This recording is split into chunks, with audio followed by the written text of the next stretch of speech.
I knew I wasn't designed for corporate world. I knew that I was worth more. I knew I had more potential. I knew there was more within me to grow and to achieve my goals, and this company was not going to do it. I wasn't going to believe in them. I was going to believe in myself.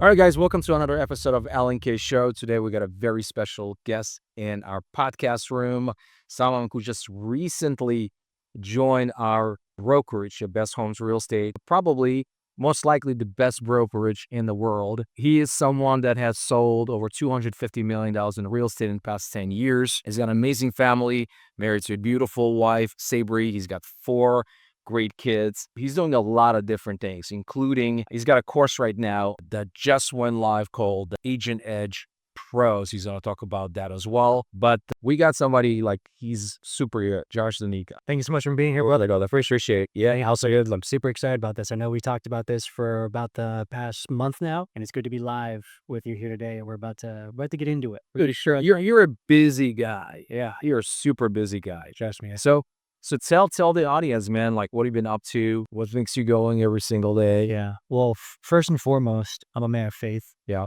God is always going to be my number one. I always give glory to him because he's the reason that I'm here, today. And especially we'll share it. I'll talk about it more. Over the last few months, he's really stepped into my life in big ways that I'm happy to talk about. But yeah, my background, if you guys don't know me already, born and raised here within Phoenix, Arizona. Yeah. I actually went just to high school down the road here, Centennial, Peoria. And my family's been in real estate for over the last 30 years. My parents own Advantage Plus credit reporting agency.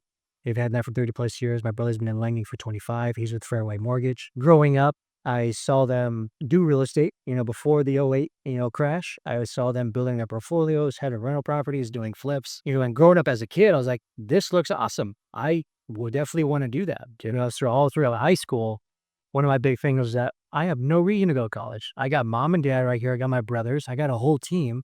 I'm just going to get my real estate license at 18 and then boom, we're good to go. Well, when I graduated in '08 happened, right? And I'm like, oh no, man, my 10-year plan is just crushed. What am I going to do? Right? What am I going to do? My parents obviously saw a big drop in business. I think probably 50 or 60%. My brother had a credit reporting agency he had a mortgage consulting agency of himself. He lost that. And I was like, so what are my options? Well, I guess I'll just go to ASU, figure that out and do corporate world. And, maybe I'll get back into real estate and who knows? Well, the same year I graduated college, I also got my real estate license, right? I didn't really do much with it because I did corporate world for a couple of years. I was with an insurance and surety company based out of Chicago. I did marketing, for them, and I was a Southwest territory manager. So I had Arizona, I had New Mexico, I had Nevada, and then before I left, I was actually going to get California. But I just knew something was different. When I got my license, when I walked into my corporate job, I knew my first day was going to be my last day. I knew I wasn't designed for corporate world. I knew that I was worth more. I knew I had more potential.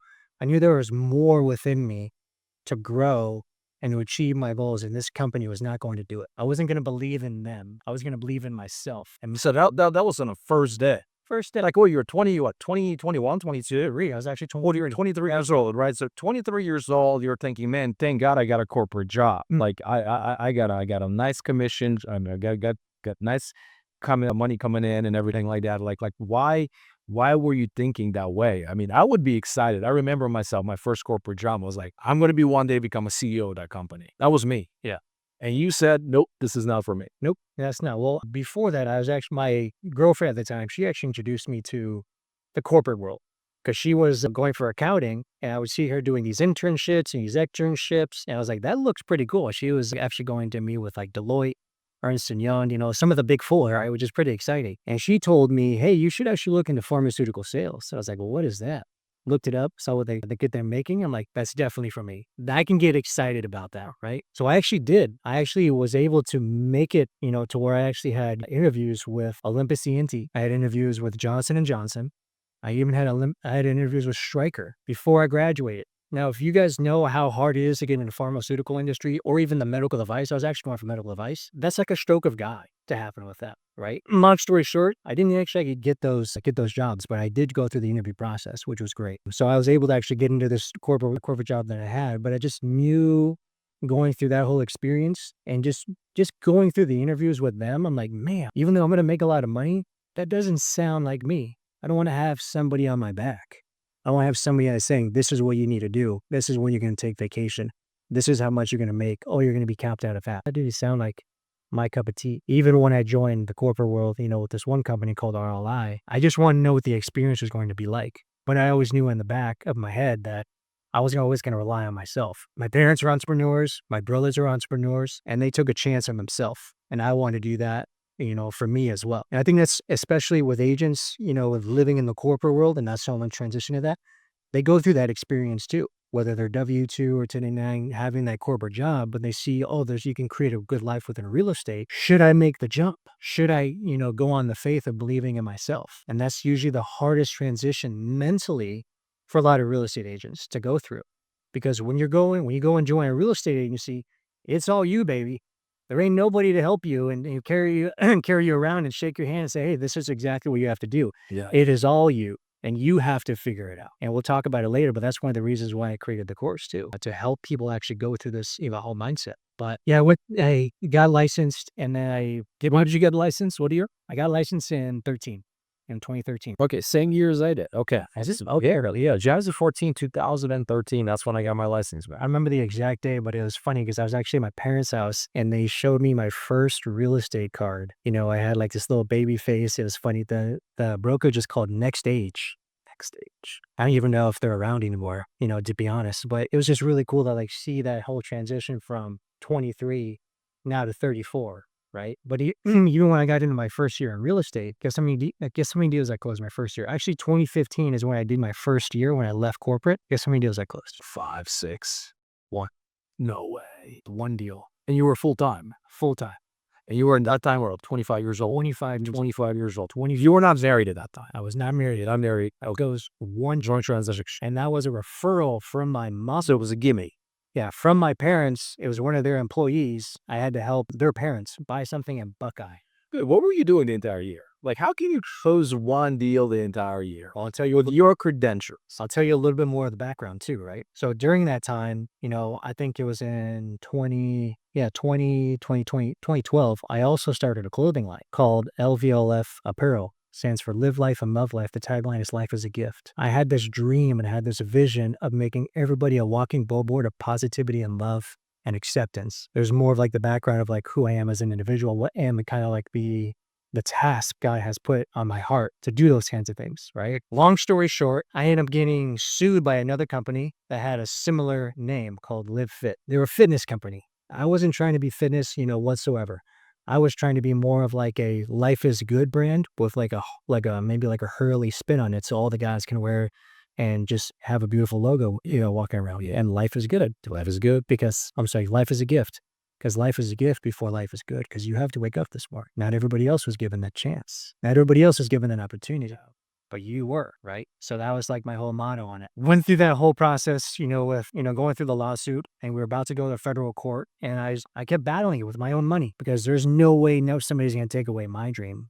There's no way that somebody's going to take away my vision that God put in front of me. So I fought it, and I fought it probably about to 30, 40,000, and I ran out of money. And my attorney says, Josh, the next step is just going to federal court. And that's probably going to cost another $20,000, $30,000. And I just literally threw up my hands. He's like, what do I do? He's like, I have two things of advice for you, brother.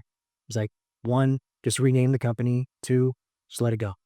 You're young. You can start over. You can do it again. And I remember literally being in my storage unit with all the t-shirts and he giving me that conversation, and I hang up and I'm like, wow, I've officially hit rock bottom. And this is what I mean by rock bottom. I was close to $60,000 in debt just because of that battle, because I didn't want to give up. I didn't want to give up on my dream. Wasn't closing any real estate transactions. Tapped into my 401k whenever I had a few $1,000s. I literally had my last 5 or 6,000 that I made from a run from selling these t-shirts at a local festival. And I knew that I had to finally call mom and dad and ask for help. That was a very And before that, they were not clusters. They were not enough helping you. It was all finances or any all stuff. It was all you. all me. So it was a very sobering experience. It was their blessing though, right? They were on board with this. My parents? Yeah. They were on board, but I had something to prove to my parents, and I never asked for their help. I wanted to do it on my own and go through all the trials and go through the ups and downs and ebbs and flows of business and prove it not only to myself, but to my parents that I can do it without their help. Yeah. Right. But, Later on that week, I had the conversation of where I was at financially. And graciously, my parents said, son, come back in. We'll take care of some things till you get it back up on your feet and then go do real estate. During that time, I did join a team. Not going to name a team, but you'll learn, very quickly with that real estate, you get a lot of promises in the beginning. And a lot of the times those promises will not come to fruition. And when you join a team, sometimes you're working for their goals, not yours. That's something very specific. If you're an agent, a real estate agent, I want you to pay attention to. So I did that probably for about 6 months. I went from one team to another team. And my dad finally came to me. He's like, son, what are you doing? You mean, Dad? It's like, I'm doing real estate. He's like, I know, but you're promoting everybody but yourself. Don't you see that? And I'm like, damn, you're right. Because I was promoting the team, trying to leverage them because I was 25 years old to give me credibility because I was young. And I was insecure about my age to come in and actually do these types of real estate transactions, which I think a lot of agents experience. When you see a lot of agents that are 18, 22, 24, 25 trying to get into this industry, sometimes you feel a little bit insecure about your age, right? And that was me at one point until I finally made that decision at the end of 15. I had a sobering, conversation with myself. There was a point where I think I was literally in tears because I was like, oh my God, I have all this potential. And here I am living in my parents' house, $60,000 in debt, and I can't even fend for myself. My mom and dad are paying for my bills. And that's where I had to have the conversation where I say, all right, Josh, give this 1 year. Give this 1 year to make something of yourself. And give it everything you got. Give it 100%. Give it 110%. If at the end of the year, if you give it your all and still nothing happens, you can go back to corporate world. But give yourself a year. 2016 was the year that I decided this was all about me. And I'm so glad that I did because that was the first year where I put that $100,000 goal on the vision board, and I had no freaking clue how I was going to do it. But I knew that I had, the right people. I knew I had the right team. I knew I had the belief in myself. I just had to take the action. I had to execute. Long story short, I ended up closing 22 deals that year, and I hit 110,000. And I exceeded my goal, and I was super grateful for that and that learning experience. I was able to get myself out of debt.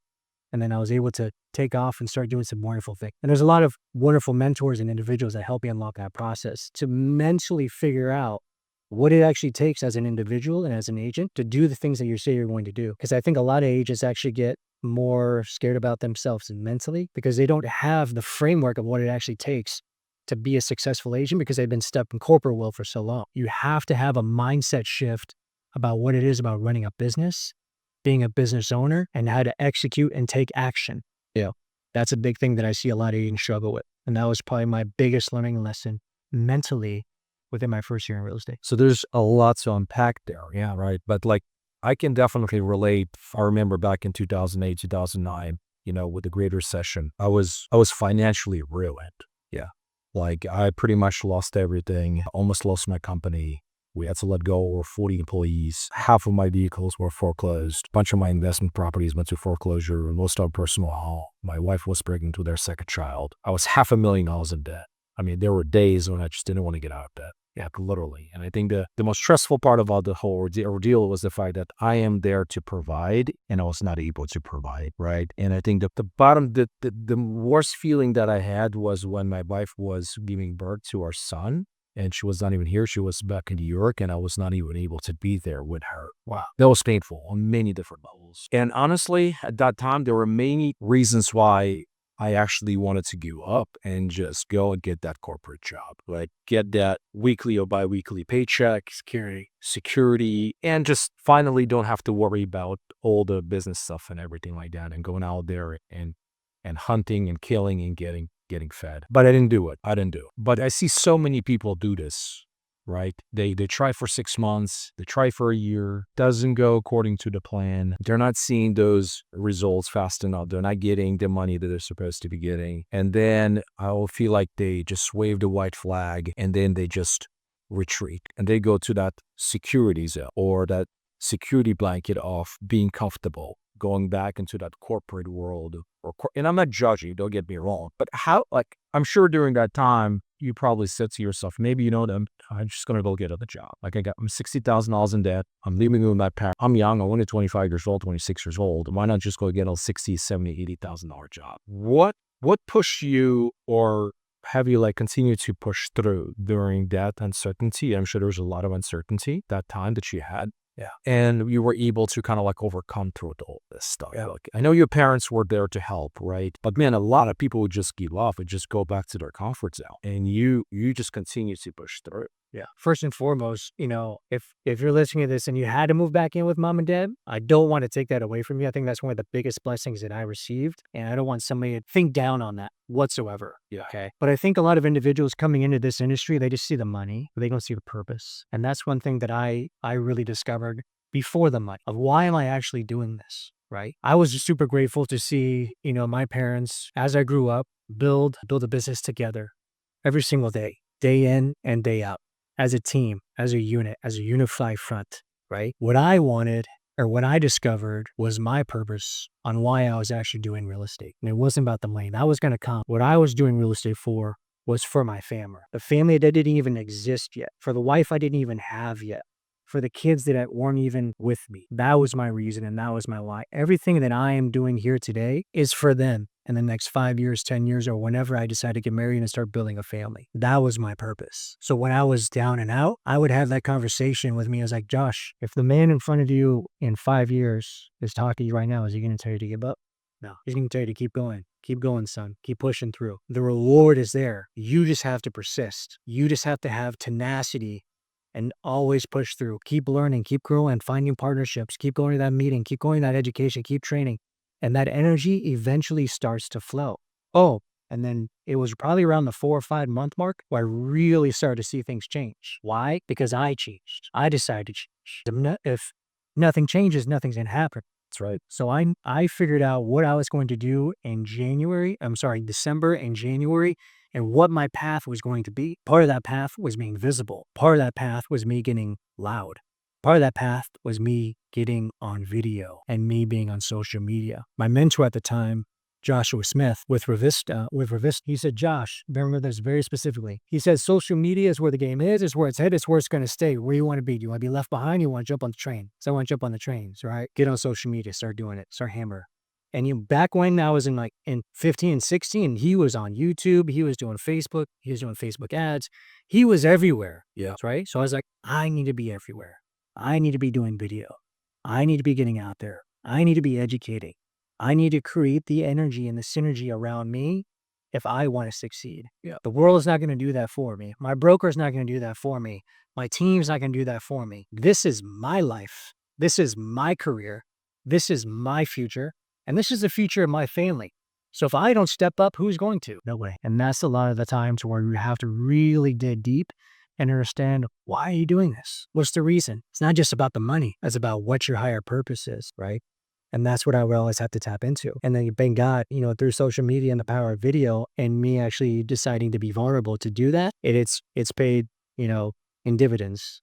Trust me, it's been a wonderful, wonderful journey. I'm so happy I decided to do that. And I'm happy that I train and educate people on doing the same thing today, because it does change lives. I promise you that. Yeah. Let's talk about social media. I mean, you got over 30,000 social media followers of a combination of Instagram, YouTube, Facebook, right? I don't know, TikTok. And yes. Yeah. So if let's say you're someone, you're just trying to get into the social media. I mean, you've done a couple of videos here and there, or maybe you've done a few posts here and there, but you're not really consistent about it. Like, what would some of the steps that you would suggest or recommend when you started doing social media back in 2015, 2016, right? The first 5 or 6 or 7 months, what steps should they take in order to create, I guess, consistency in their, in their filming and their content creation? Well, I'll tell you this, right? I think a lot of agents are told to do social media, but they don't understand why. Why do I do social media? And what I understood very early on is that I am a branding, marketing, and advertising agency first that happens to sell real estate. Okay. Case in point, Nike. They've been around for decades, right? Yeah. You think their marketing budget's gotten smaller or bigger as they've grown over the years? Oh, bigger. Bigger. Yeah. Exactly, right? Yeah. So how do people know and understand what Nike is, what they are, what their ethos is, and who their actual customer is? It's through their branding, it's through their marketing, and it's through their advertising, which is consistent. Yeah. And it actually evolves, right? So I have to understand, cool. I can see the psychology of how branding, marketing, advertising actually works. I get it. I understand that point. Now I just have to tap into the psychology of what my user is, whether they're going to be a buyer, seller, or investor. And then what's the messaging that I'm going to create or facilitate for them in order to attract that type of client. And then over the years, your content just evolves based off of who you're trying to attract. Yeah. Right. So I think I want agents to really understand this. You're doing your content and doing your videos and doing your creation isn't just for 6 months. It's forever. It's always going to be there. If 86% of all corporate companies, Fortune 500 companies are doing video as part of their marketing, why shouldn't you? Why shouldn't you treat yourself as a Fortune 500 company? Why shouldn't you be doing video marketing? Why shouldn't you be trying to do more creative ways of actually trying to get in front of people? If everybody else is, and they're telling you this is the secret sauce, why aren't you doing it? And that's where I think a lot of people, they get faced with social media and they get scared. Right? They get scared because this camera right here feels like 5,000 people. And one of the biggest fears is public speaking, right? Yeah. I don't like the way I look. I don't like the way I sound. Right? I don't like the way, my hair was or, what I was wearing. Yeah. All the things. Trust me, I'm the same way. Been doing this for 10 years. I still get insecure about in front of the camera. I'm not able to do it on one take. I still mess up. I'm human. So are you. Get over it. I don't care if that one video takes you all day, but that one video could be the change in your life to get that first client that can lead to another one and another one and another one. But you never know when that client's going to watch that video. I've literally have people been watching me for years. I said, Josh, I've watched you for the last 5 years and now I want to buy or sell my house. But if I would have broken the chain in that journey at any point in time, do you think I would have gotten that client? Probably not.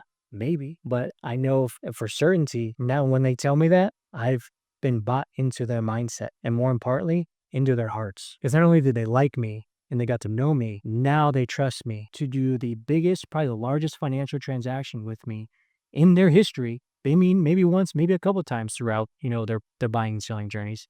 But they chose me because I had the courage to get in front of people. I had the courage to educate them. I had the courage to get in front of video. And that's just the transformation that I've seen and the power of social media and why people do it. And I was like, wow, now I'm on the receiving end of that because it's a psychology game that you have to play. It's a branding, marketing, and advertising game that you have to understand. Yeah. And once you figure that out, the rest is history. Now you just have to learn, once you actually get those clients, how to nurture them, for years to come. Yeah. I heard this quote somewhere. I remember he said it, but it was just really, really connected with me, resonated with me. Branding is your number one currency. Branding is so powerful. It educates your audience. It nurtures your audience. And then ultimately it helps you to sell your product or services to those audience. That queries in them, right? So let's talk about the tactics, right? Let's say, for example, you wanna record a video. What does it look like in terms of preparation, right? And how do you come up with the topic, right? Do you use some sort of a script outline? How many times do you record before you feel like, it's good, right? Who's editing your videos? Who's posting your videos?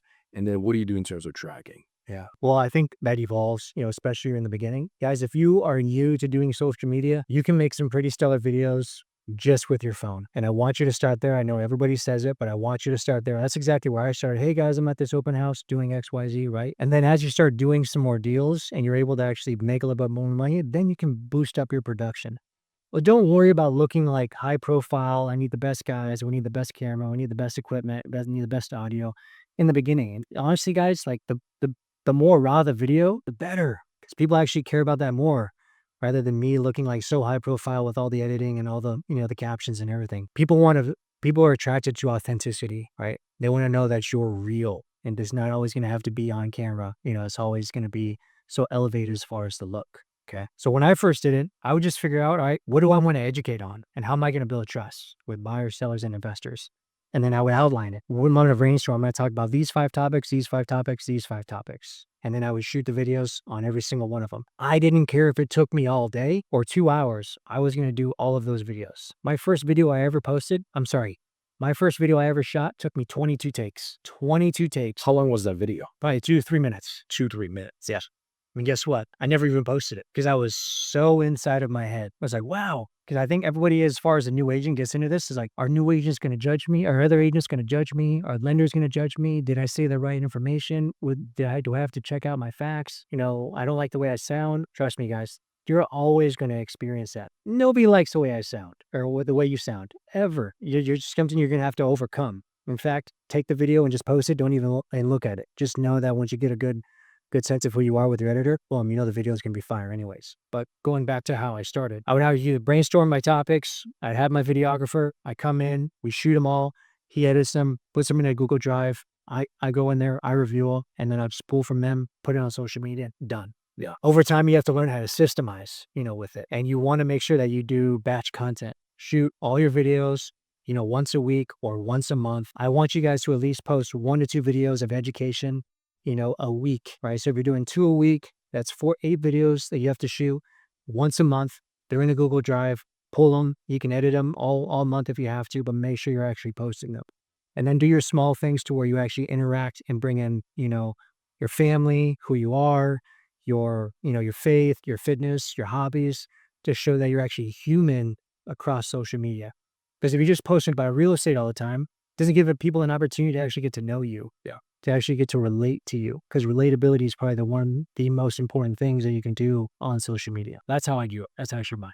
So with these videos, are you just do them at the same day, like in 3 or 4 or 5 hours, you just record all of the videos? Correct. Okay. Do you have some sort of an outline that you go off, or what do you just freestyle? Freestyle. That's all I hear. A lot of people, that's hard, guys, but I used to train myself on public speaking. And what I would do is I would actually read my books out loud and just walk around the house. That's one of the ways I found my voice. And that's one of the ways where I got confident with even public speaking, because this is public speaking. Being on video is public speaking, at its finest. And a lot of people have a hard time, what am I going to say in the beginning? What am I going to say at the body? And then you really get stuck when you try to close it out, right? The hardest thing is closing it, because you're like, oh man, I forgot. But you can ask your editor, or you can do this even with your phone, is what's called J-cuts, okay? You can say one sentence, pause. Say another sentence, I'm at the pause, but cut. Stop it. Stop the recording. Say another sentence, cut it. And then you just put that all together, just very YouTube style. Boom, there you go. You have your full video. So you can you can stay there as many takes as you want in the comfort of your own home, or in front of the house, or in the house, whatever it is, and just piece those together. You'll be totally fine. I think that's really what's helping a lot of agents right now, is because a lot of them can do one take and, go long-winded, and you actually have an intro and have a body and have a closing, all one take. That takes time. I've been doing this for 10 years, and sometimes I have off days, right? And sometimes, you're just crushing it. Boom, one take wonders, all of them. And some of them, you're just completely off. You're having doing 5 takes. Sometimes I just said, let's just wrap up, man. It's just not today. It's not the day, right? But just making sure that you have that discipline to do the recording is probably the most important. Yeah, and the more you do it, the better you're gonna get. Correct. Interesting. So how much of your business you think, is contributed from the content that you've been creating for the past 9 years, 10 years? Well, I will tell you this. I've never paid for an ad. So you never pay for the lead. Never paid for the lead. All right. So you did over $200 million in sales. Yep. Like, are you saying that most of that business came from Social media. from content? Yes. Holy shit. Yeah. Wow. It's pretty significant, right? I don't even know where my business would be without social media, to be honest with you. Okay. So when you're talking to people, they're like, man, I see your stuff on IG. I see your stuff on Facebook. I see your stuff on TikTok. YouTube is another one. YouTube is a huge one right there. Yep. So majority of your business is coming from social media. Yep, social media. This is what I figured out early on. When I started doing content in 2016, I think right around March and April, I started getting lenders talk to me. Hey, Josh, I love your videos. I had started getting title reps come out to me. Hey, Josh, I love your videos. And I was like, wow, if my industry is saying good videos, then I know my audience is paying attention, right? So I know it's working. And this is where people get really, kind of bogged down, because they don't see the rate of return. You can't say, hey, Josh, I saw that video. Can I do a transaction with you? It's just something that you have to do over time. There's not really an ROI you can do. Like I put $100 down on this ad. I got 4 clicks that turned into 1 appointment. There's no trackability, for social media like that. But you know that you're buying the brain cells of your audience, because I'm there consistently.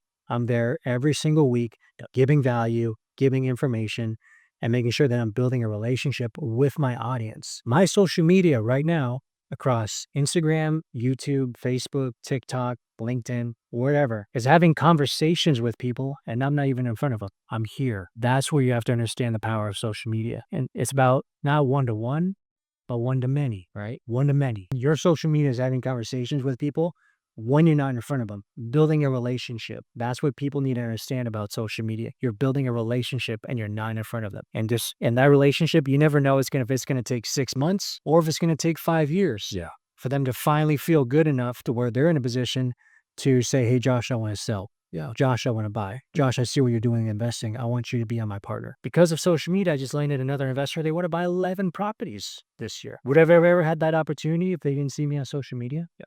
I just had some clients come in from California off of my YouTube channel. Josh, we're in the area, or we're in town. We want to buy a property within the next 3 days. Can you show us some properties? Absolutely. I would have never had that opportunity if I wasn't visible, if I wasn't making myself an authority online by having that presence. I feel like social media is almost an ultimate leverage. Yeah. If you think about it, right? So leverage of people, systems, capital, but the social media piece of it, I think ties everything together. Correct. It's interesting you said, right now I'm here doing a podcast, and at the same time I'm talking to hundreds, if not even thousands of people. Correct. It's true. Never really looked at it that way. It's true though, right? It is. Yeah. When I first heard that, I was like, that's what makes sense. That's where it comes down to the psychology of it, right? People get to know you, like you, and then over time, they'll eventually get to trust you. Yeah. Because of who you are, because of how often you show up, and not just by getting value, but then showing about, your family, your wife, your kids, your vacations, your faith, your hobbies. Then once you get to humanize yourself, then you would create that relatability on top of the education, on the value and the authority. And eventually you get that phone call, or you get that text, or you get that email. I got an email, was it Monday? Her name's Raj. She says, Josh, I've been following you over the past 5 years. I'd love to sit down with you so we can buy our first house and then probably buy a couple investment properties. We're meeting next Monday at Fairway Mortgage with my brother, because they're bilingual as well, to do a few deals. If I would have cut the chain at any point in time in those 5 years, I probably wouldn't be getting the call. So for that, I thank social media. That's inspiring. Yeah. Interesting. Okay. All right. So last year, how was your last year? It's good. It was good. Yes. It was a rough year, right? 2024 was a rough year.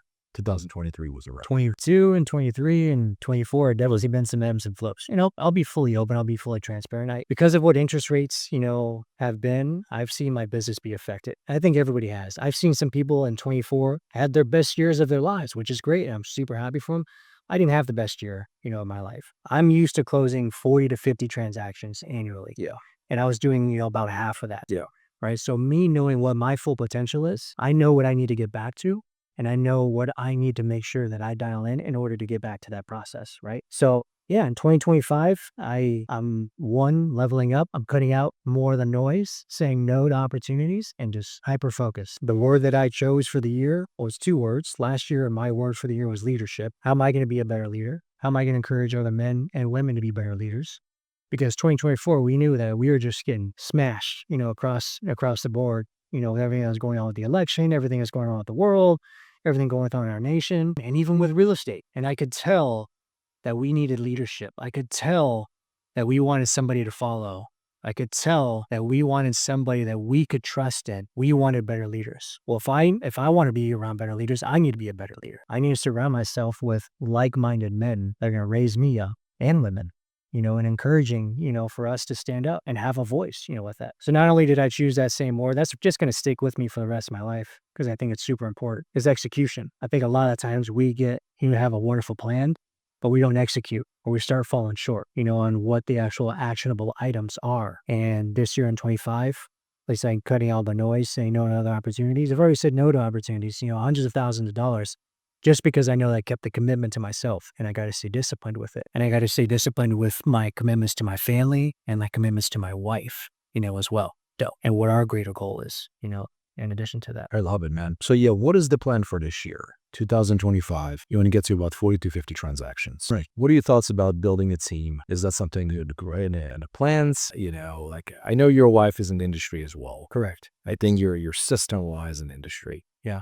Right. Your brother, he's in lending. Correct. Right. And then, a bunch of other agents. A lot of agents. A lot of agents. And then on top of that, you got a new program that is just came out, right?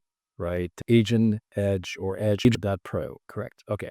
Can you tell us a little bit about that? Let's go back to the goals, right? So the goals for 2025, we're going to do 30 plus million here within the valley, right? We're going to dominate the Peoria and North Phoenix market based off of our marketing, our branding, our advertising, and our ads, for it. We're going to dominate the North Peoria market for luxury over the next 24 months, becoming visible, right?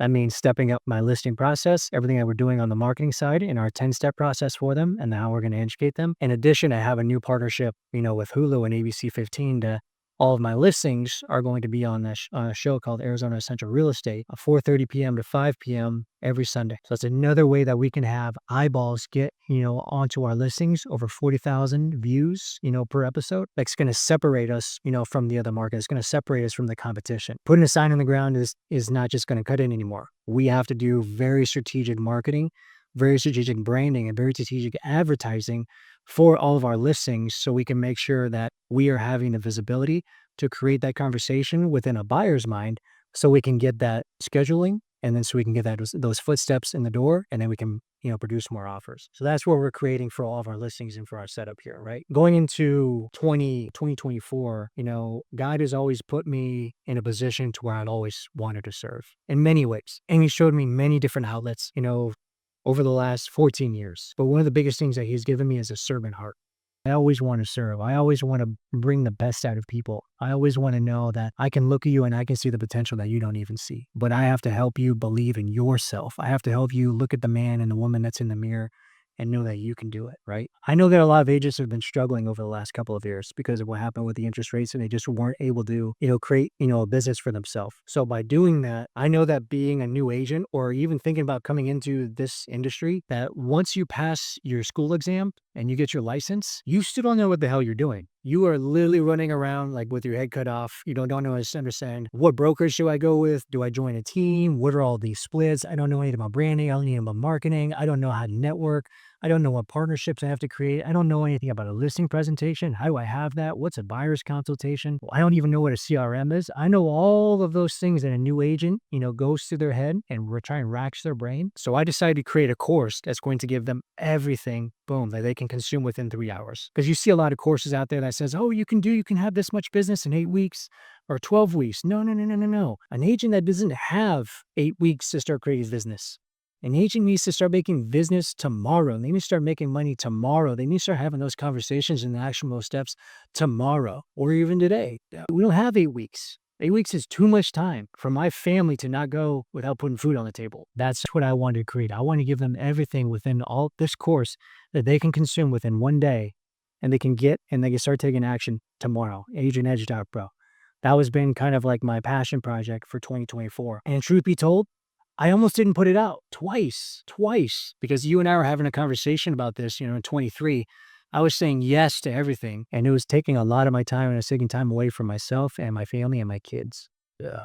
So I had to say no to a lot of businesses. And, this is obviously something I have to push, coming in this new year, coming into 24. And a lot has happened with my wife and my kids over the last quarter and 24. Where I was like, it's just not the right time. But I showed my wife what I created. I showed my wife who this was for. And she looked at me and she said, you have to put it out. You have to do this. I know where your heart's at, and it's going to kill you if you don't. It's like God put this on your heart for a specific reason, because He wants you to help people. You need to do it. So He told you need to do it, and I want to support you. And you're right. And I'm happy that, I had that conversation with my wife, because I treat my wife as my first business partner. If I'm going to do anything in life, she has to know first, because whatever I do, or we have to do it together. She has to know where I'm committing my time, because she's also going to be affected with it too.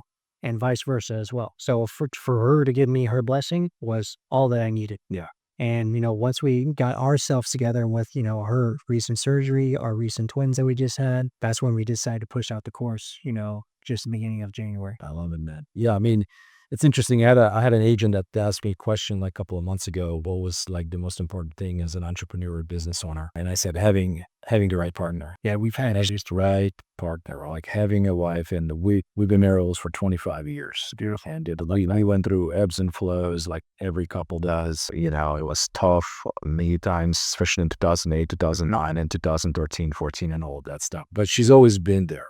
And she's always been supportive, and she's my partner. Like you said, she's number one partner in the business. She is definitely my partner in the business. So like, even though she's not in the business per se, she is my partner, right? And she's my rock. And I think that for any entrepreneur, knowing the fact that you can have battles during the day in the office, on the streets, dealing with all the stuff that we deal with, coming home and seeing someone that is there, takes care of the kids, takes care of you. I think it's such a blessing, dude.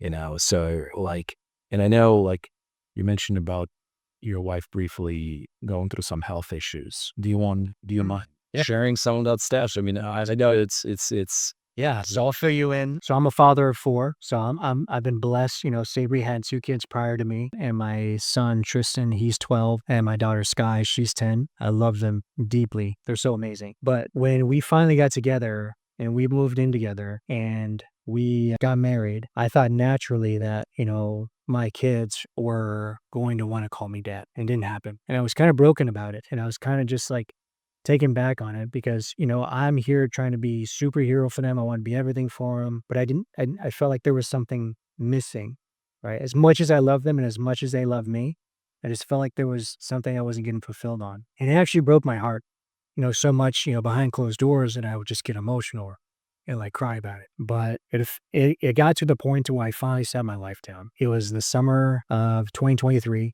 I sat her down on our little front porch, and we usually have coffee out there. And say, "Hey, honey, can we sit down? I want to talk to you about something." And I told her exactly what I was feeling and I was experiencing. And I told her, I'm going to know what it feels like to be called dad. I want to know what it feels like to be called dad. Because I've seen my brothers raise their children. I've seen a lot of my buddies, and I just see how they light up around their kids. And I do too, but and somebody's told me this, so you say it's just going to be different when you're there from the beginning stages, as babies. And I was like, can we have a child together? And she said yes. She always put it in my hands, to say, "Ooh, if you ever want to have kids, just let me know." But, my 2 children, Tristan and Sky, are so fabulous. Then I said, wow, God's given me 2 amazing kids. They're beautiful. They're happy. They're respectful. Why do I need to have 2 more? And in fact, it got them like 50% of the time that we can go on vacations, whatever, right? But when she said yes, I got very, very, very excited. It took us about 6 or 8 months to finally get pregnant. And then when we found out we were having twins, that was a whole nother whirlwind, right? I was like, oh my God, this is crazy. Like we were in the ultrasound room and they said, oh yeah, there's the 2 little grains of rice. I'm like, I thought they were playing a joke on me. I literally got, and Sabri were in on it. Because I've never seen an ultrasound before. I was like, you guys are lying. And we actually had my parents there. We had Tristan and Sky. We had my mother-in-law there too. So we were all there for like the ultrasound. So it's a really beautiful moment, for us to have that together. And then as a man, driving home, hearing that news, you're like, how are we going to do this? Like, you got to get another car. We got to get a bigger house. You got to hire a nanny. Like, who's going to take the kids to school? We're just trying to put the efficiencies and the operations in, right? But long story short, we had the twins, Elena and Rosalie. We call them Lainey and Rosie. They were born at 33 weeks. So they were 4.5 and 4.6 pounds, completely healthy. It was great. So we had to go through a C-section because one of the babies was breech, meaning that their butt first instead of head first. So we had to have that surgery, which took a lot out of her. Right. And that was a pretty intense surgery. I had no idea. I've never been through this process before, but it took about a week for her to like finally start walking around. Like I was like, sponge, help her go to the bathroom, everything. I was just like there 100% as far as support. But through that whole process, she was having tightness in chest, and like shortness of breath ever since she had the babies. And we were wondering why. And it was starting to become a thing where she wasn't able to sleep. She couldn't lay down. She had to sleep upright. And then it was finally a week later, we saw she was just retaining a lot of fluid. So after she had the babies and we came home and she got on the scale, she lost no weight at all. And, obviously even just losing the babies and the placentas, you should at least lose 10, 15, 20 pounds, whatever. She wasn't. And then I was out hanging out with some of the guys a couple weeks into it. And she's like, honey, I got to go to the emergency room. Something's wrong. It's all right. We'll go. I'll meet you there. I went to Arrowhead Hospital. We did an EKG and we did like an ultrasound of like her heart to see if there was something, off. And they said, nope, we're totally fine. Here's a little bit of diuretic to help with that water. And, you should be okay. Friday, 2 days later, I was at my son's football game and she's calling me and saying the same thing. And me not wanting to panic, and I want her to panic. I was like, go to the hospital, I'll meet you there. So we went to a different hospital. I went to Sonoran Honor Health. I can say anywhere I had. We went to Sonoran Honor Health, and they ended up doing the same test, but then they went and did an echocardiogram on it, and they found out that she had an enlargement of the right side of her heart, but we didn't know why. And the cardiologist couldn't figure out why. Then we also did run another test to show where her ejection fraction is. It's how your heart pumps blood, and everything was perfect. Everything looked good, but we still didn't understand why her right side of her heart was, enlarged. But they gave us a bigger diuretic called Lasix, and she literally lost 30 pounds within 5 days. Insane, right? Long story short, we ended up going to a cardiologist that we were able to get into, who's highly recommended. And she said, I think I know what's going on. I'm not going to give you a diagnosis yet, but I want you to have a very specific MRI. So, okay. There's only 2 places I can have this MRI. It's at Banner University and Mayo Clinic. Okay. Couldn't get into Mayo.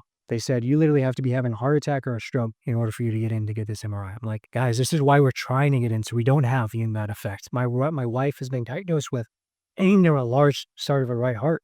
So what do we got to do? We ended up getting into Banner University because they had a cancellation and we were calling in every day. This was October and they said they're going to get us in on December 7th. And I was like, that's absolutely not going to happen. So we would call every day. We finally got in.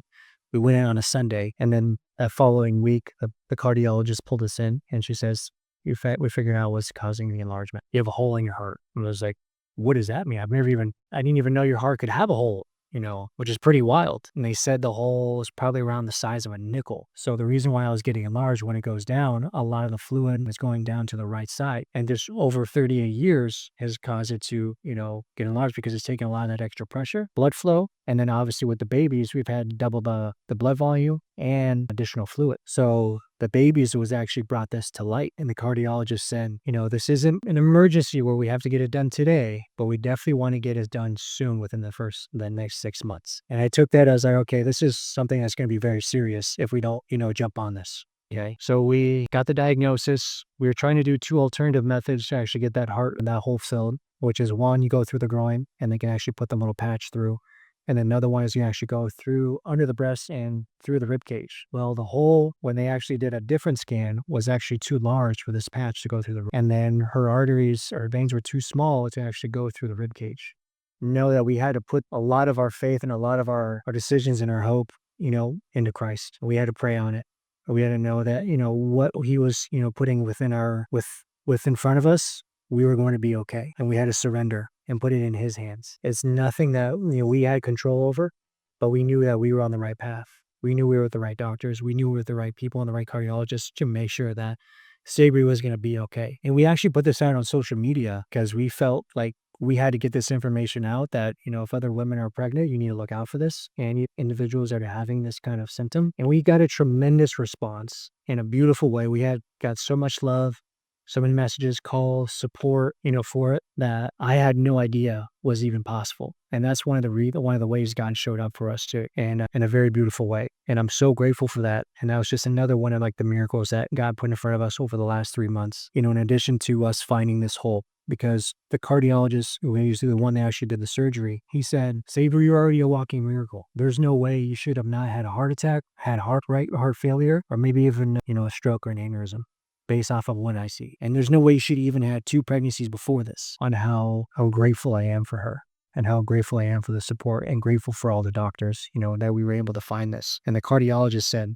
the babies saved your life. If it wasn't for those babies to bring this to, the fruition, bring this to the forefront, we would have never found this. Because you can't find it, doing a stethoscope and all these other scans. You only have to do a very specific MRI. So, hearing that news, especially as a man, we're newly married. We've been married for, a year and a half, going on 2 years, and then we're just having twins. Wow. That was a lot to take in, over the last, 3-4 months. And we're still actually going through it because she had her surgery, which everything went well. If you guys want to know, she just got cleared by the surgeon and the cardiologist, last week that all her vital signs look great in 2025. Yeah, 2025, all about challenge and all about all in. Yeah, I'll tell you that. It is. That's awesome, dude. Yeah. All right, my man. Well, listen, I know you got to run. I think you got a 2:00 call. We do. Yes. All right. Let's say they want to connect with you, touch base with you. Secure and not know exactly when your next payday is going to be. And I want to make sure that I'm here not only as a leader, as a mentor, as a coach, but to make sure that I'm here to guide you along this process and know that, hey, you're going to make it. I promise you. Here's the steps to do it, execute, and let's get it done here in 2025. Yeah, and the name of the course is AgentEdge.pro. Thank you, bro. Appreciate you. Thank you.